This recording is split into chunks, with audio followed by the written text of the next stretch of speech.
ডাল বাটা দিয়ে কুমড়ো পাতার বড়া রেসিপি, চলুন শুরু করি। লবণ দিলাম, হলুদ, ধনে, জিরে, লঙ্কা গুঁড়ো, কালো জিরে, আদা রসুনের পেস্ট 1 চামচ। এটাকে আমি এবার মেখে নেব।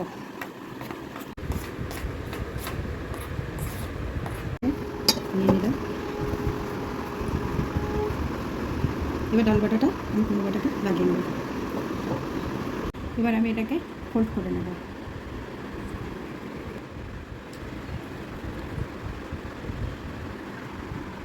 রেডি হয়ে গেছে, এটাকে আমি তেলে ভেজে নেব।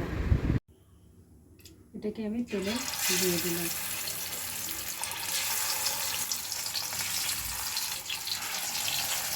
এটাকে আমি উল্টে দেবো, উল্টে পাল্টে ভেজে নেব। এটাকে আমি তুলে নেব।